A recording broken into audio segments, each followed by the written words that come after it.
Hi everyone, please like this video and subscribe to my channel. I hope you enjoy this story. Let's begin. It started as a whisper, an almost imperceptible shift in the rhythm of our lives. Lisa and I had been married for 8 years, long enough to settle into the comfortable patterns of routine. But routine, I would soon learn, can also disguise betrayal. The first clue came one evening while we were watching TV. Her phone buzzed, and she glanced at it with a fleeting smile before flipping it over on the coffee table. My stomach churned, though I didn't understand why.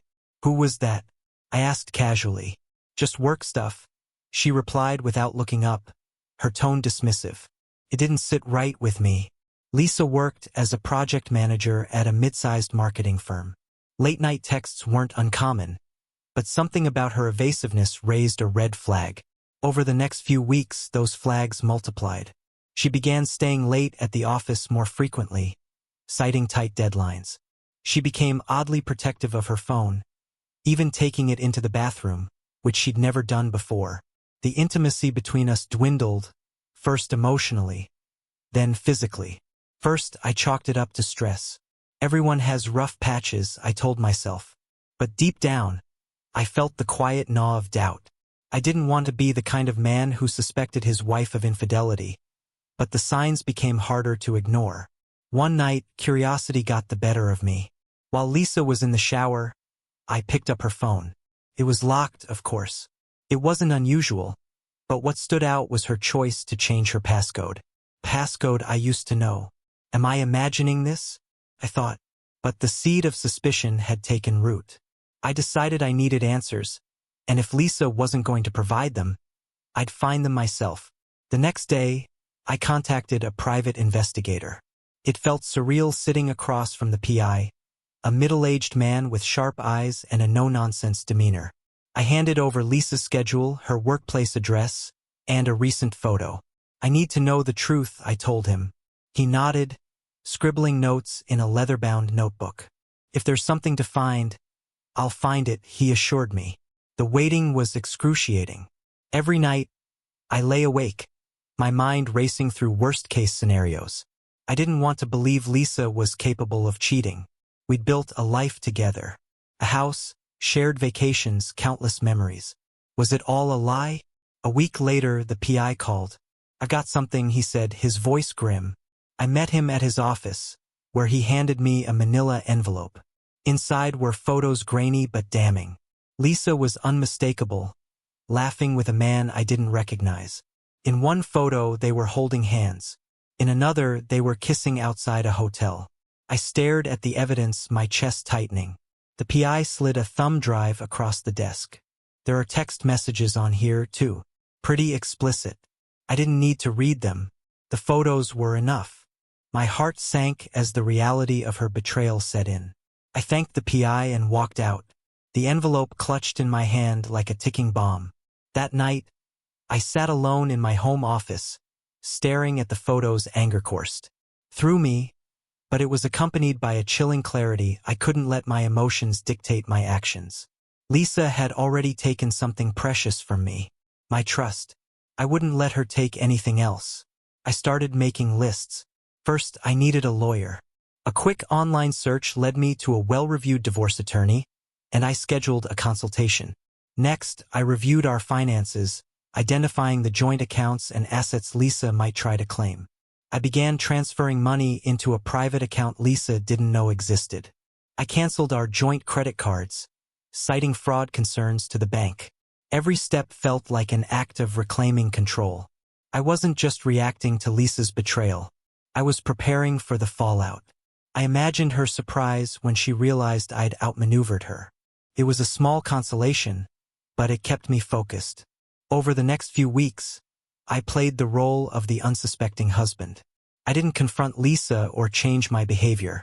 If anything, I acted more attentive, asking about her day and offering to help around the house. I knew it would make my eventual departure all the more shocking. Then came the night I decided I was done. Lisa came home late, smelling faintly of cologne that wasn't mine. She gave me a half-hearted excuse about a client dinner, and I nodded, pretending to believe her. But inside, I was already gone. As she slept, I wrote a note. It was brief and to the point. Lisa, I know about your affair. The evidence is with my lawyer. By the time you read this, I'll be gone. The divorce papers are on the dining table. Don't try to contact me. Daniel. I placed the note in the papers where she couldn't miss them, grabbed my pre-packed suitcase, and walked out the door. The night air was crisp as I climbed into my car. For the first time in weeks, I felt free. I didn't look back. Leaving wasn't as simple as walking out the door and never looking back. I thought about doing it on impulse many times, just vanishing into the night. But something held me back. If I wasn't careful, I could end up paying for Lisa's betrayal in more ways than one. This wasn't just about walking away. It was about securing my future, ensuring she didn't take me for a fool in court or rob me blind in the divorce settlement. I had to be smarter than her, and that required patience and precision. The day after I left, I met with my divorce lawyer, Monica Reed, in a quiet office downtown. Monica came highly recommended, a sharp, no-nonsense attorney with a reputation for protecting her clients' interests. She didn't mince words. Infidelity can work in your favor, especially in states with fault-based divorce laws. But financial protection is key. Did you document everything? She asked, peering at me over her glasses. I slid the envelope of photos across her desk, along with the thumb drive of messages the private investigator had provided. Monica leafed through the evidence with a practiced neutrality, nodding occasionally. This is good, she said finally. This will give us leverage. Have you closed any joint accounts yet? I've already canceled the credit cards and moved my money into a separate account. I replied. Smart, she said. But don't stop there. You need to protect yourself from any debts she might try to rack up. I'll file the paperwork to freeze your joint assets immediately. Do you own the house outright? I nodded. It's in my name only. I bought it before we got married. Perfect. That simplifies things. As for spousal support, the evidence of her affair could absolve you of any obligation to pay. She might try to argue otherwise, but the courts usually don't look kindly on cheaters. Monica's calm professionalism was exactly what I needed. For the first time since discovering Lisa's betrayal, I felt a glimmer of hope. There was a way to come out of this mess intact or even better off. Over the next few days, I continued dismantling the life Lisa and I had built together. It was surprisingly therapeutic. Closing accounts, separating utilities, and removing my name from anything that could tie me to her felt like shedding a skin I no longer needed. It was symbolic as much as it was practical. I wasn't just leaving Lisa, I was erasing her. I even sold my car, a vehicle we'd picked out together, and bought a used sedan that was completely unremarkable. It wasn't just about starting over. It was about disappearing without a trace. The hardest part was saying goodbye to the house. I'd poured years of work into it, renovating the kitchen, landscaping the backyard, even building a fire pit for the summer evenings Lisa and I used to enjoy together. But now, every inch of it felt tainted. I put it on the market through a discreet real estate agent and arranged for the sale proceeds to go directly into my new account. Lisa, meanwhile, was oblivious. I made sure of that. From her perspective, everything seemed fine. I still sent the occasional text pretending to care about her work stress or how her latest project was going. Every message made me sick to my stomach, but it was necessary to keep her off my trail. The night before the divorce papers were served, I did one last walkthrough of the house. I wanted to make sure I hadn't left anything behind, not just physically, but emotionally.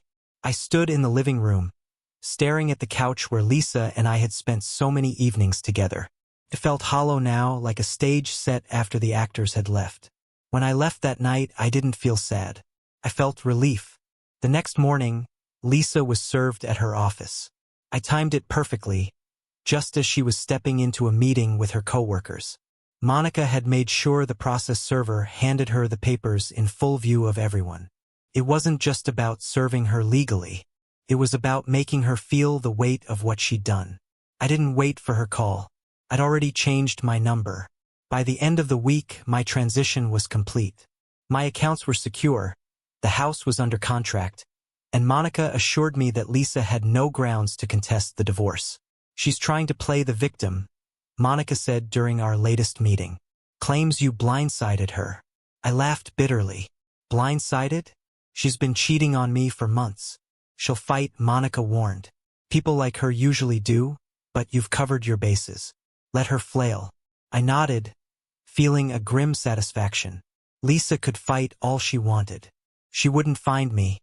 By the time she realized how thoroughly I'd dismantled our life, I'd already be gone. As I drove away from the city for the last time, I didn't feel regret. I didn't feel pity for Lisa or anger at what she'd done. All I felt was determination, a quiet, simmering resolve to rebuild my life on my terms. She'd made her choices, and now so had I. The first rule of disappearing is to erase your digital footprint.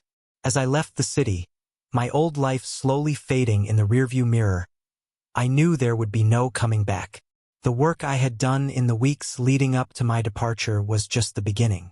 To truly vanish without a trace, I had to become a ghost, a version of myself that left no breadcrumbs for Lisa, her lawyers, or anyone else to follow. I started by ditching my smartphone.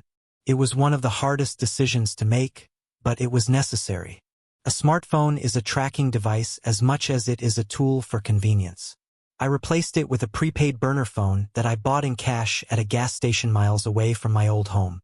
I didn't even use my real name to activate it. Next, I scrubbed my social media presence. I deleted my accounts, taking care to remove any associated email addresses. I knew Lisa would eventually try to use those platforms to track me down, but she wouldn't find anything. No posts, no photos, no status updates, just a digital void where I used to be. I also changed my vehicle. After selling the car Lisa and I had purchased together, I bought a second-hand sedan from a no-questions-asked dealership in a small town. The car was nondescript, gray with a few dings and scratches, perfect for blending in. I paid in cash and registered it under a new address in another state. Finally, I cut ties with mutual friends and acquaintances. It was painful but necessary. Even the people I trusted the most could unintentionally let something slip if Lisa came sniffing around. I left no forwarding address, no explanations. As far as they were concerned, I'd fallen off the map. I settled in a small town in Montana, far from the city where Lisa and I had built our life. It was the kind of place where nobody asked questions as long as you paid your rent on time and kept to yourself. I rented a modest apartment under an alias, using cash for the deposit and utilities. The landlord was an older man who seemed more interested in fixing the broken porch light than verifying my identity. For work, I tapped into my skills as a freelance graphic designer, a career I could take anywhere. I created a new portfolio under a fake name and began marketing my services online. It was slow at first, but within a few months, I had a steady stream of clients. The anonymity of the internet worked in my favor. Nobody cared who I was, only that I delivered quality work. Life became simpler. I woke up early, drank coffee while watching the sunrise over the mountains, and spent my days designing logos and websites.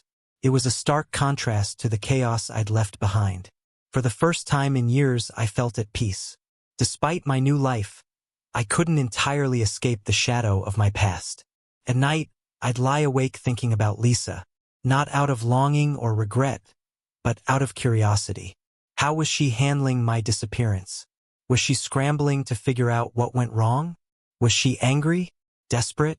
I didn't have answers, but the thought of her suffering brought a grim sense of satisfaction. Occasionally, I would check in from a safe distance. Through discreet channels, I learned that Lisa's life was falling apart.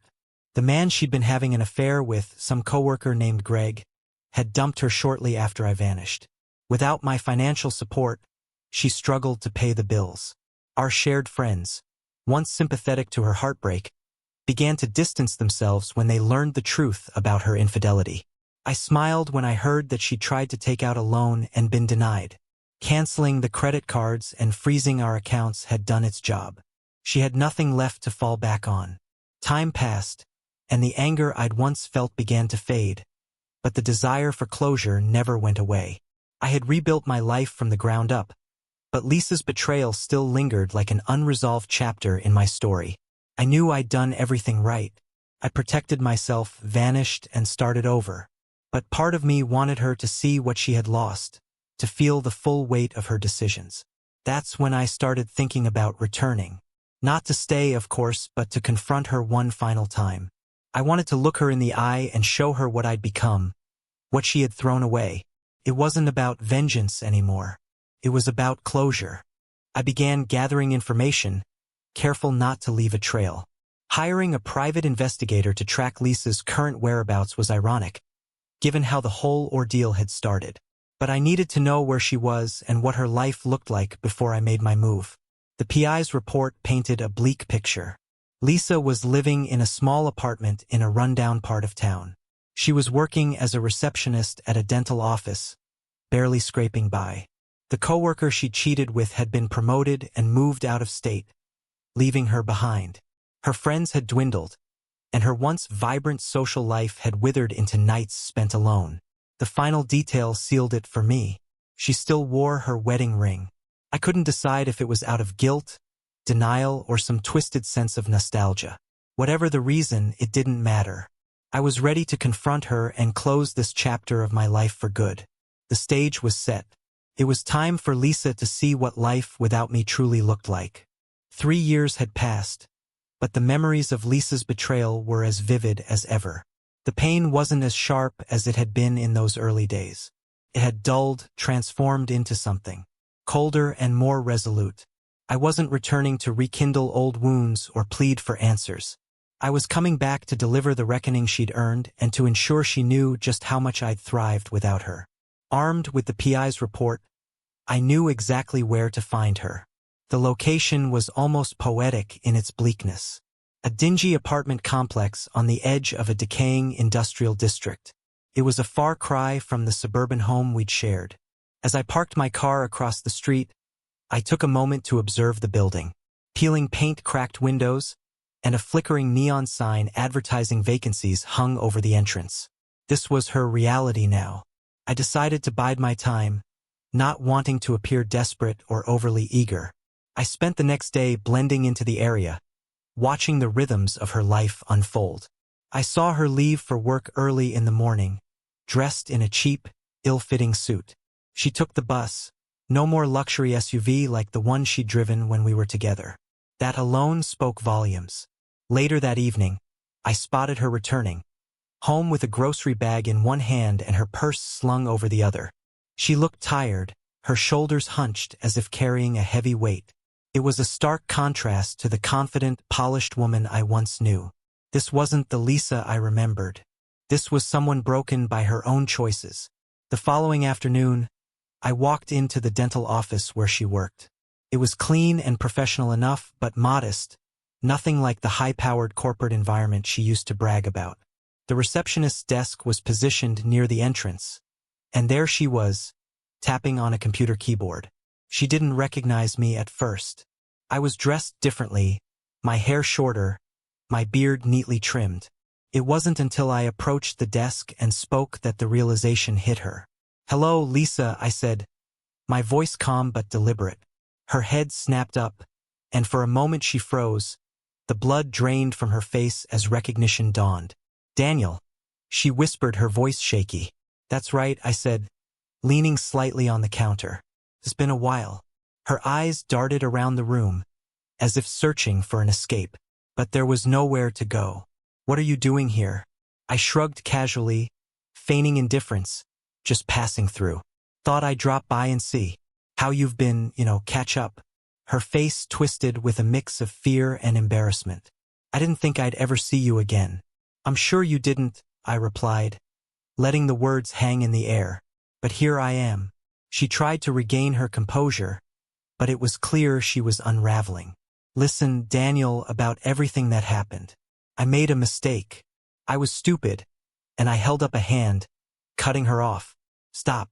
I'm not here for your excuses, Lisa. I've heard them all before, from people like you anyway."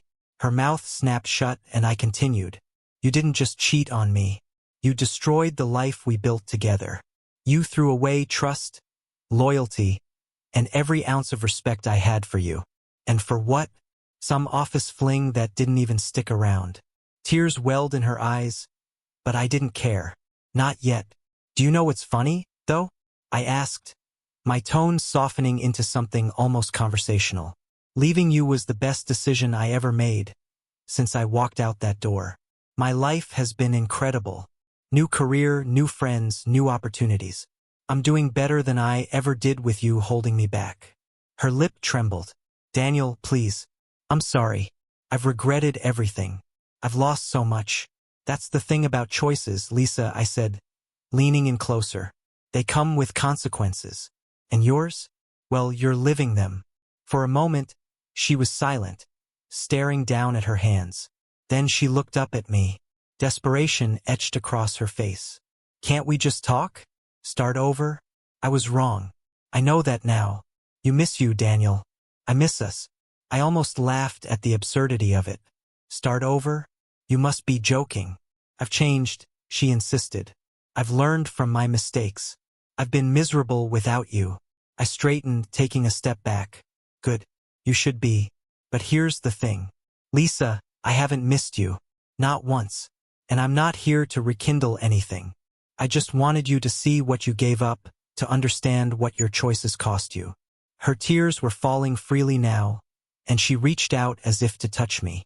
I stepped out of reach. Goodbye, Lisa. I hope you find whatever it is you're looking for. As I turned to leave, I felt an immense sense of closure. I had faced her, spoken my truth, and seen the consequences of her actions firsthand.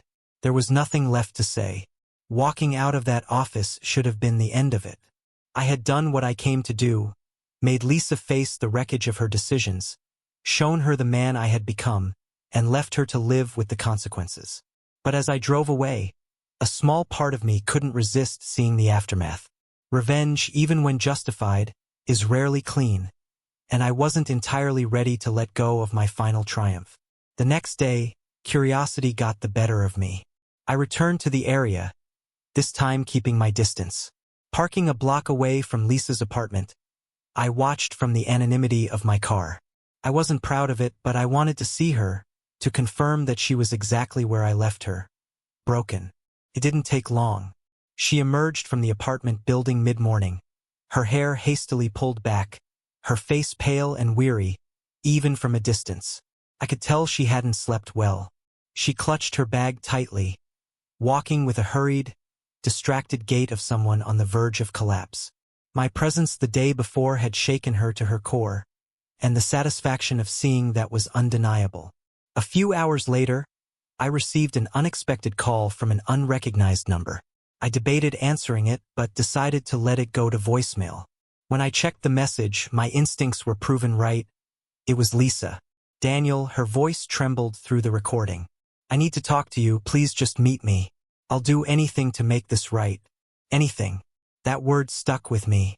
Once, she'd been the one with the power, lying to me, hiding her affair while living off the life I provided.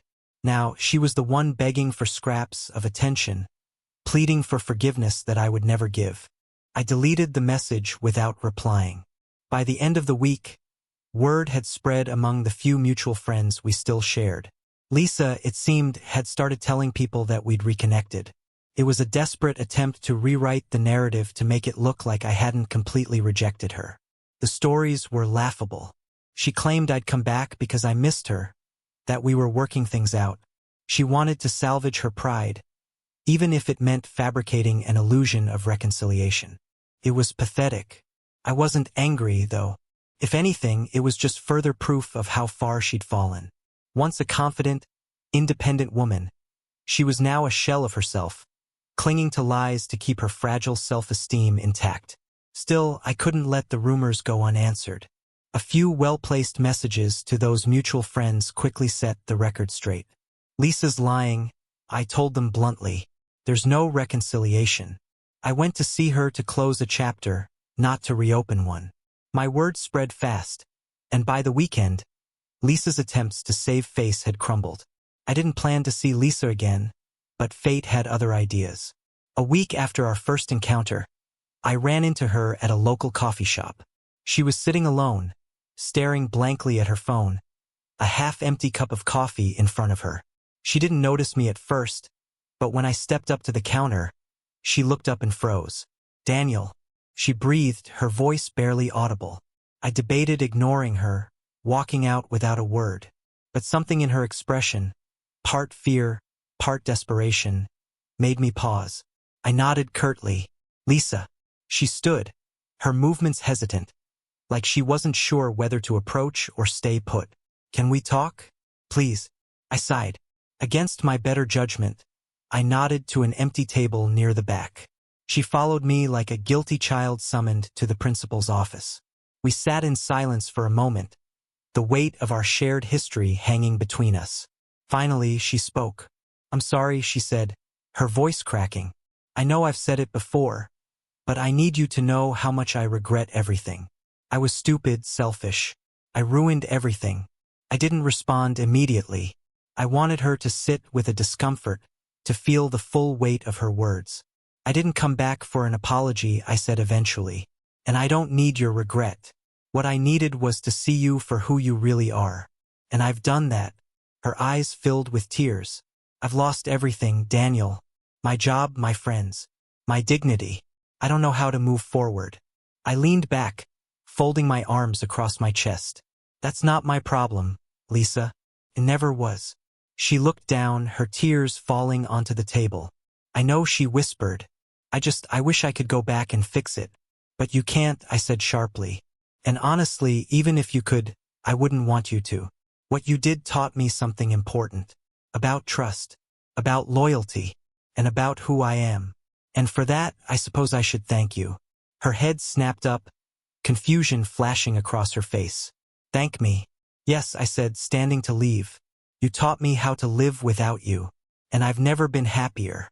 I walked out without another word, leaving her sitting alone in a coffee shop, drowning in the consequences of her choices. That was the last time I saw Lisa. I didn't need to see her again. My closure was complete, and whatever became of her life was no longer my concern. As I drove away, I felt a profound sense of freedom. The past no longer held me captive, and the future was mine to shape.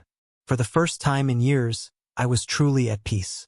Thank you for watching till the end. If you enjoyed the story, make sure to hit the like button. It only takes a second, but it means a world to us. Don't forget to subscribe to the channel so you won't miss our upcoming videos. Something brand new is dropping tomorrow. And hit the notification bell to among the first to see it. See you in the next video.